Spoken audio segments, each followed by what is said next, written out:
साखर आंबा पाहतोय आपण। साखर आंबा करण्यासाठी इथे तोतापुरी कैरी घेतलेली आहे। ही थोडी आंबट कमी असते आणि छान ताज्या घेतलेल्या आहेत आणि कोरड्या करून घेतलेल्या आहेत, धुवून घेतलेल्या आहेत। आता याची सालं काढून घ्यायची आहे। इथे आता मी सगळ्या कैऱ्या घेतलेल्या आहेत, कैऱ्यांची सालं काढून घेते।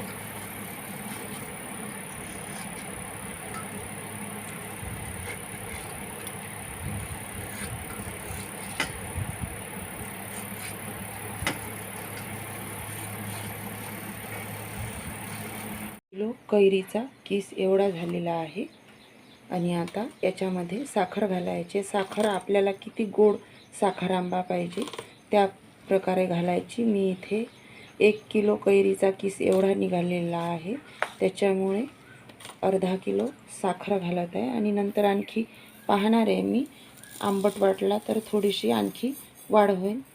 आणि हा असा साखर आंबा आपण साखर मिक्स करून रात्रभर ठेवला की याला छान पाणी सुटते आणि मग काही आपण करू शकतो, किंवा हा असाच साखर घातल्याबरोबरच गॅसवरती ठेवून याला 1-2 उकळे आणली की आपला साखर आंबा तयार होतो। मी आता तसाच करणार आहे। आता ही साखर याच्यामध्ये मिक्स करून घेते।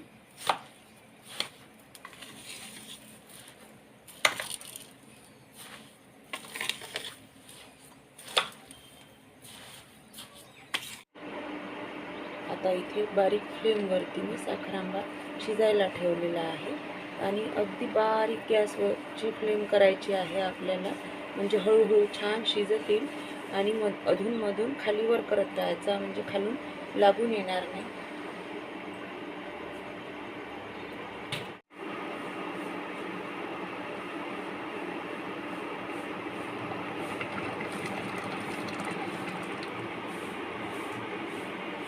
छान पाकावरती आलेला आहे। थोडंसं मीठ घातलेलं आहे, साधं मीठ घातलेलं आहे आणि अशा प्रकारे छान झालेला आहे, रंग पण आलेला आहे।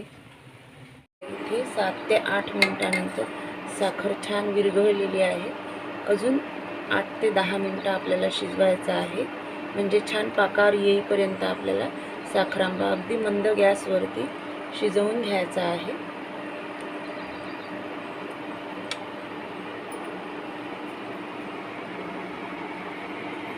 कैरीच्या मी अशा अगदी बारीक बारीक फोडी करून घेतलेल्या होत्या तोतापुरी कैरीच्या, आणि आपण 1 किलो कैरीच्या आहेत एवढ्या झालेल्या आहेत। त्याच्यामध्ये साखर घालून घेतलेली आहे, अर्धा किलोच्या वरती साखर घातलेली आहे। आणि हा पण अशा पद्धतीने पण आपण साखर आंबा करू शकतो। अगदी बारीक बारीक छान छोटे छोटे तुकडे करून घेतलेले आहे। असं मिक्स करून घ्यायचं आणि याच्यामध्ये मीठ घालत आहे, मी काळं मीठ घालत आहे। आणि आता हा पण शिजायला ठेवायचा आहे बारीक गॅसवरती।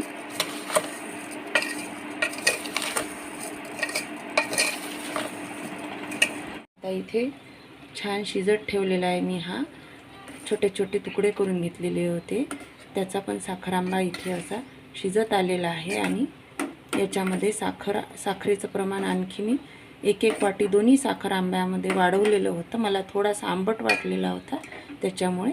आता याला पाकावर येईस्तोवर छान 10 ते 12 मिनिटं शिजू द्यायचं। इथे आता वेलची पूड घालत आहे, लवंगा आणि छोटासा दालचिनीचा तुकडा पण घालून घेत आहे।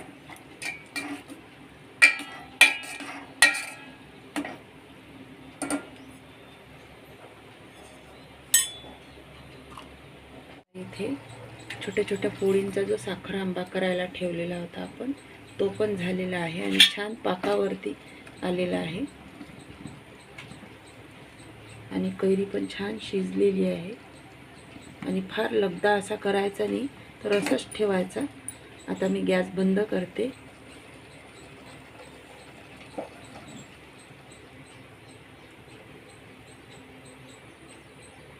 आता इथे साखर आंबा छान तयार झालेला आहे आणि गार करून बरणीमध्ये ठेवायचा, फ्रीजमध्ये वर्षभर चांगला राहतो।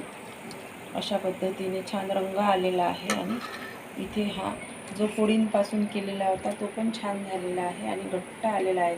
आता तर अशा पद्धतीने करून पहा आणि व्हिडिओ पाहिल्याबद्दल सगळ्यांचे खूप धन्यवाद.